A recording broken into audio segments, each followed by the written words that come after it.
What's going on, toxic gamers? I guess it is time to lay the wood down, pause, but I mean, what the hell is going on in gaming, man? We got nothing but bad news all around, fellas, except for one good news. We're hearing about GTA 4 Remastered, which I want to get into, but the homie Dreamcastguy double choking right now. You know what I'm saying? You know, situation crazy. We got bad news for Call of Duty, GTA 4! We're hearing that. We also got the Xbox shutting down everything right now. We got the homie Captain BBC looking like this as well, which is just crazy. We gotta talk about the homie Captain BBC. And also Perfect Dark Reboot dev comments on the trailer controversy. We're hearing this game is shut down, right? If you didn't know, well, now you know. Game is shutting down, and a dev commented on saying that the trailer that we saw for this game, it was basically fake. Bruh, you gotta be flipping my flapjacks. And right after that, we heard man says, I'm crying. Phil Spencer fired people who made Indiana Jones, then booted up the game. So he started playing that game, and yeah, well, I was just hit with the unfortunate news that my time at Bethesda has come to an end, and the homie Phil Spencer started playing that bitch, bro. That's crazy. Shout out to the homie Dreamcastguy. Check it out, roll it. Hey there, gamers. Dreamcastguy here. Today we're talking a bit more about the Xbox bloodbath, because I just made a video about the fact that they're canceling all their games. Everwild, Rare is basically being gutted. They've shut down multiple studios. They're killing Perfect Dark. But on top of this, it just came out about 10 minutes ago that Phil Spencer, the head of Xbox and Microsoft Gaming, he's quitting. He's retiring. He's going off into the sunset and probably getting like a $20 million bonus for all of his... Spoiler alert, he's not. But we'll get to... You're going to get the full picture. Relax. You're going to get some. We're going to lay the wood down. Hard Don't work. worry. Now, people have been watching this channel for a while knows that I made multiple videos. Think of... He was happy AF, man. He made... he did triple upload, man, on this mega Xbox day where we heard that they're shutting down everything, right? I mean, jokes aside though, yo, it is looking pretty bad for Xbox, so I'll say that, but let's cut to the chase. The guy should just get kicked out now, and no bonus. Just get out. Hi, hope you're having a great day, and if you could, please, give this video a like and subscribe. He happy, though. He happy. Here it is. Phil Spencer will allegedly retire as CEO after the next console launch. Now, there have been a couple leaks about the fact that the next Xbox is actually coming out here in maybe the next 16 months. It's really by the end of 2026 is what we heard. Okay, so this is a...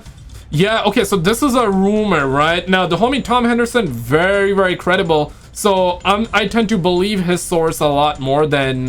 but officially, though, this news circulated so much that they came out, Microsoft officially came out and said that, nope, he's not getting fired, and he's also not retiring. So that's the official word. But what we're hearing is that, of course, he's not retiring right now, but he will retire after the next gen console, which does make sense because he's been around for way too long. So launch now, it does make sense. A couple leaks about the fact that the next Xbox is actually coming out here in maybe the next 16 months. It's really soon as that seems. But the talk is that Xbox has this idea to sort of maybe rush isn't the right word, but rush out the next gen system. That right now the PlayStation 5 and the PlayStation 5 Pro are the best place to play for consoles. If you're trying to get graphics, if you're trying to get exclusives, the PS5 is top notch. So the talk is that essentially Xbox has this idea to try and get the next Xbox out before the PlayStation 6. It does make sense, right? Like, for example, if I was the head of Xbox, I probably would have done the same, right? You get your new console out before the competition, 2 years or minimum 1 year, maximum 2 years before the next PlayStation console. It does make sense. I mean, you know, it's better than PS5 Pro even. So yeah, right? Like, get those get Xbox fans on it, and also get some of those like PC fans on it. For example, GTA 6 is not gonna be on PC at least day one, so it does make sense, right? And if Xbox, the next gen Xbox, turns out to be better than PS5 Pro for GTA 6, and you're somebody that plays on PC, and the pricing is almost the same, you may think about getting that too, and it may be the best place to play GTA 6 on in terms of graphics. I'm not talking about anything other than that. I mean, it does make sense, but they're very intimidated by the fact that the PlayStation 6 is already in full-blown development, so they're trying to get it out by like winter of 2026 or spring of 2027. So it sounds like he's trying to just get that shoved out and then retire with a golden parachute. Phil Spencer will be retiring from his role as CEO of Microsoft Games after the launch of the next-gen Xbox. Phil Spencer is working closely with Sarah Bond and her team to ensure a smooth transition for her to take over as CEO of Microsoft Gaming. It's unclear yet as who's going to take over as president of Xbox, which is Sarah's current job, when she becomes the CEO. Bro, are you trolling? look, it's pretty obvious that when Sarah Bond takes over, this is purely going to be a PC company. But I do want to quickly mention the fact that it is interesting that people, even in the last couple weeks, were trying to claim that everything is about to be great. Xbox has turned a corner. The future of Microsoft's gaming platform once again looks incredibly bright. This is an article from June 18th, 2025. Literally 2.5 weeks ago. People were out there trying to hype things up. Not even a month ago. What? Xbox is doing great. Please pack your things. This is basically the messaging right now from Phil Spencer. Phil Spencer has been posting statements inside of Microsoft's chats and stuff where he's basically like, you guys did so good. The whole brand is so fantastic. Yeah, pack up, wild. Get out. And that is wild. Yeah, that is true. So he has been saying that Xbox is doing good, and the next minute, he fired everybody, man. And motherfucker just ends up playing Indiana Jones after firing people that made it. You cannot make that up. I mean, hilarious, but it's definitely sad for the people that got fired. But yeah, check this out. Moving on. Apparently, we also got bad news for Battlefield 6. What? What? Bro, what the hell? Check this. A heads up with what is going on over there, because I know a lot of people have been getting hyped about the next game. I also want to clarify that I'm not doomsaying the game. I'm not saying it's going to be absolutely terrible, but I think we need to look at all the different facets. Yeah, I mean, he's the messenger just like me, and just like, he's just telling you what's being reported. So yeah, even I don't want the game being bad. I don't think anybody would want the game being bad. I guess the hardcore Call of Duty Andes, maybe they would want it bad, but right now, let's be real, man. Even the Call of Duty fans are sick and tired, bro. Like, even, there used to be a time, but now basically people have matured, gamers have matured enough to the point where they're like, hey, bro, we just want good games, man. PlayStation, Sony Pony, Xbox Andes, bruh.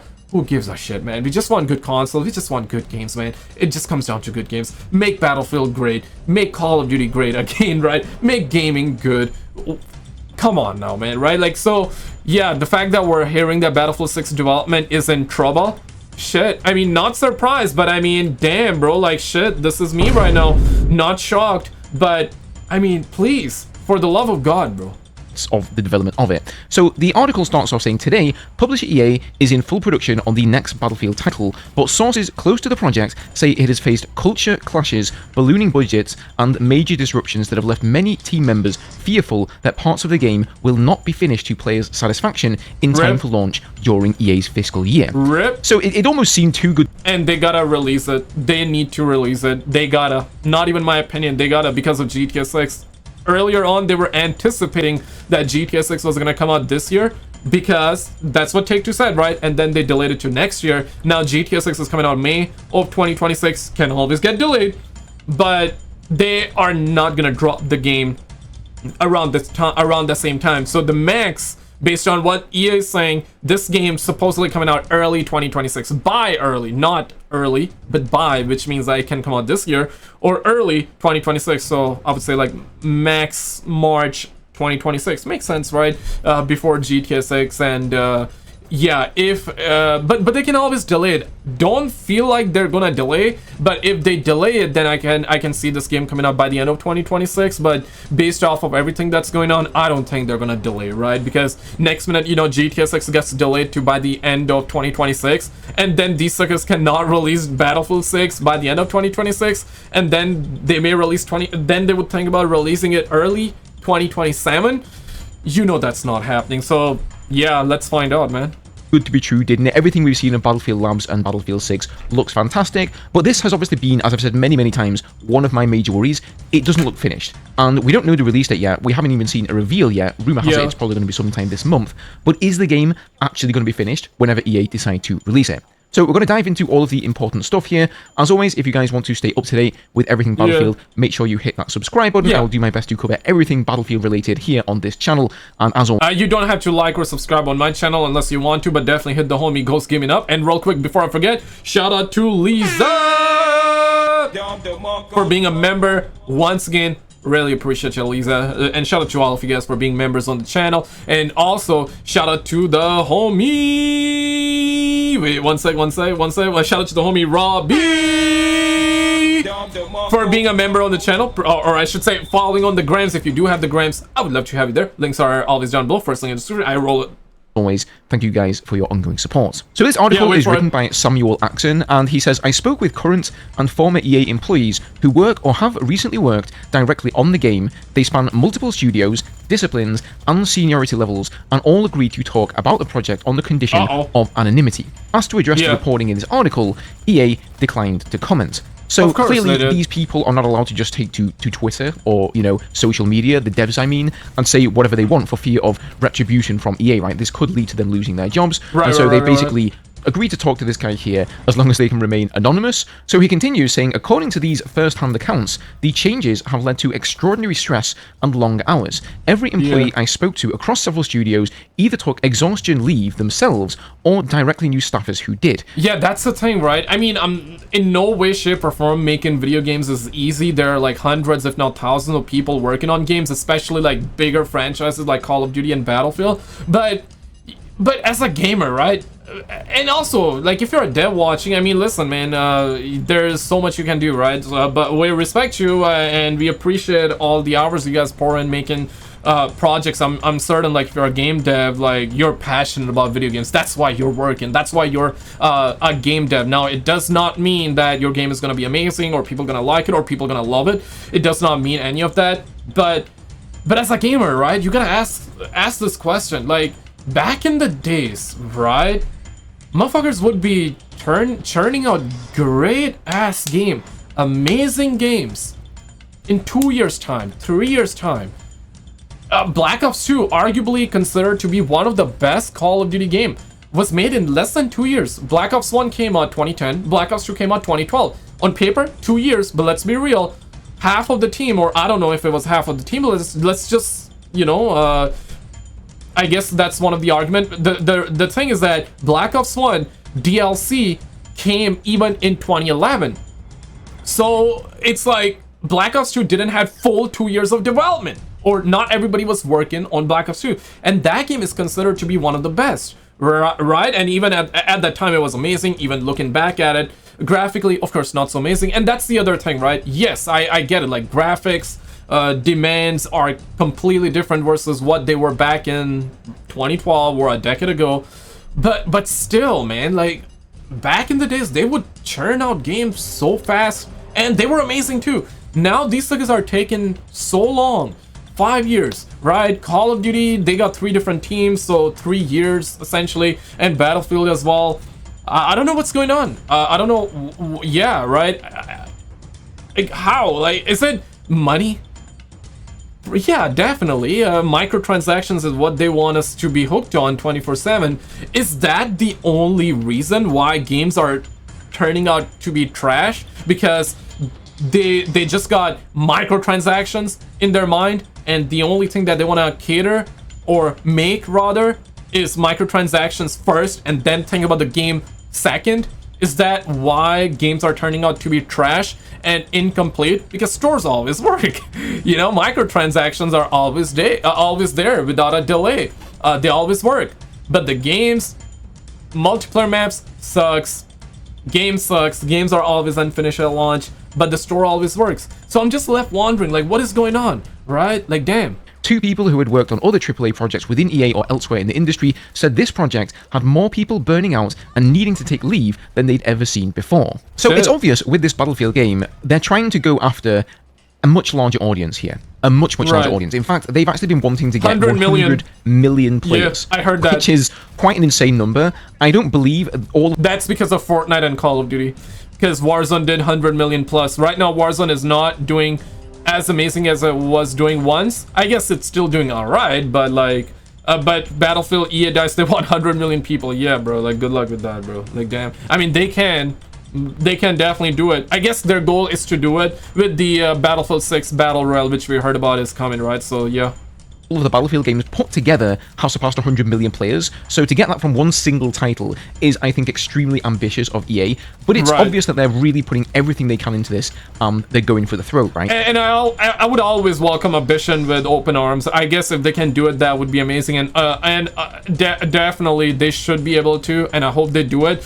But I hope they do it with the game being amazing and not necessarily because, let's be real, they're trying to copy Call of Duty model, right? So they're making a free-to-play battle royale, and they've got Fortnite. a single player, they've got the multiplayer, they've got multiple studios, they've got over $400 million invested in this project alone already. And this is coming off the back of Battlefield 2042, where they really need to make up for missed expectations with that game. And he says here that sources tell me that prior to launch, Battlefield 2042 massively missed its alpha target, a milestone by which most or all of the foundational features of the game are meant to be in place. Because of this, the game's final release would need to be delayed in order to deliver on the developer's intent and on players' expectations. So this is a quote here from a developer on 2042, and he said realistically, they have to delay the game by at least 6 months to complete it. Now, they eventually only delayed it by, I think, 4 or 5 weeks, which from a development point of view means very little. Plans were already underway for the next Battlefield game, so a post-mortem was performed on 2042. It concluded that the problems had been in execution, not vision. New processes were put into place so that issues could be identified earlier.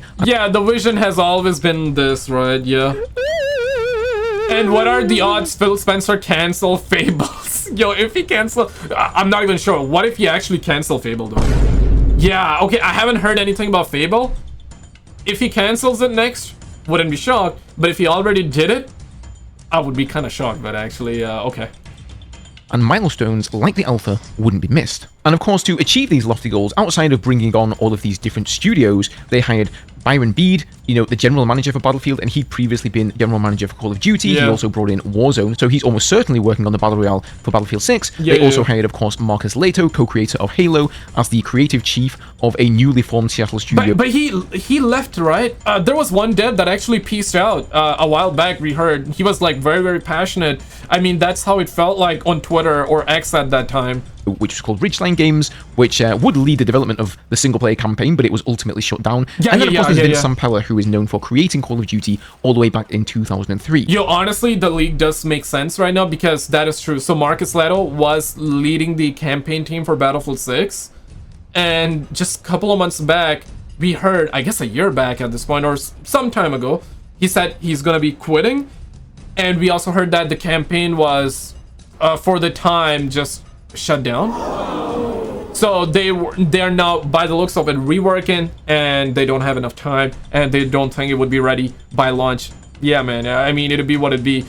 If the multiplayer is good, then yeah, but okay, let's find out. Now, we're also hearing about GTA 4 Remaster. Shout out to the homie West Nemo, check this. 2025, when Tez 2, a well-known leaker, easy viewing, and let's get started. So this all started in May 2025, when Tez 2, a well-known leaker slash industry insider, who's had a pretty consistent track record for accurate Rockstar-related news and leaks. Well, back in May, they posted on the GTA forums about the potential GTA 4 project. When responding to somebody on the GTA forums, Tez 2 claimed that a source at Rockstar hinted at a GTA 4 port, and they suggested that it had been in development for about a year at that point, potentially eyeing for a release before the end of 2025. And this information came shortly after Rockstar confirmed GTA 6's delay. So in the post on the GTA forums, Tez 2 had this. Yeah, honestly, man, I really hope it happens. But I guess the bad news in this one is that it may just be a port and not a remaster, sadly. But I rather take this based off of the state of gaming right now. It's like, bro, damn. What is that one game you guys are loving playing and that you are no life? And put it in the comments. For me, sadly, nothing. Sadly, nothing, man. Yeah, and I'm not necessarily mad or sad about it or anything like that. I mean, sadly, nothing. Or I should say happily nothing, because there's nothing really interesting me. So I'm just like making videos, right? Hitting the gym and doing other stuff in life, right? Till GTA 6 comes out. But if GTA 4 comes out this year, whether it's a remaster, I hope for a remaster, let's be real. Like a real one, not like GTA Trilogy Defective Edition. Not like GTA Trilogy Defective Edition, I hope for a real one. But even if it's like a full-blown PC HD port for PS5 and Xbox Series X, and let's just say a brand new update for PC, I think that would be amazing. I think that can carry us till GTA 6 or hold us a little longer, you know what I'm saying? And this would certainly be the best news in gaming after the stuff that's going about Xbox, right? Like, shit. Now, this is where I think EA gets just absolutely delusional Damn. with what they're expecting from the next Battlefield game. So the article continues here saying, while 2042 struggled, competitors Call of Duty and Fortnite were posting astonishing player and revenue numbers, thanks in large part to the... Oh, my bad. This one. To say, and I quote, someone at Rockstar hinted at the GTA 4 port, and by now it should have gone up a year in development. We may end up seeing it drop later this year, and it's one more reason, in addition to existing reasons, that the Liberty City Preservation Project mod was taken down. If they still follow their plan laid out from earlier years, they'll do a Max Payne 3 port after GTA 4, so that is an opportunity to do a bundle or a definitive edition, Max Payne 1 and 2 remakes, and then a Max Payne 3 port. Now, Tez 2 later clarified that the project is more likely to be a port rather than a full remaster, which is similar to how they did the Red Dead Redemption ports that released in 2023 and 2024 for modern consoles like the PS4 You down for it or nah? /PS5 and the Nintendo Switch. So with that being said, it seems like that we're only going to be getting a port of GTA 4 rather than a remake/remaster. But what if GTA 4 gets the Max Payne treatment or the Oblivion remake/remastered treatment? I feel like after Oblivion Remastered released and it was such a wild success, Rockstar and Take-Two have to take... I mean, in a way, it's both good and sad, right? Good because, okay, yeah, it came out, people loved it. But sad because, bro, we're only relying on remasters nowadays, bro. We're only relying on nostalgia, bro. I think I'm down with both as in remasters, good remasters that people are loving it, and surely I definitely want GTA 4 being remastered. I want the original San Andreas being remastered like fully, not like the trilogy defective edition version, but like a full-on, right, remaster. And alongside it, we also get solid, good, new games, right? I want both, best of both. But did you see this video though? Yeah, apparently there's a woman actually captured a crashing UFO on camera and we got video of it. Yeah, you're not gonna believe it. Click on this video on the screen and I'll see you there. It's a crazy one.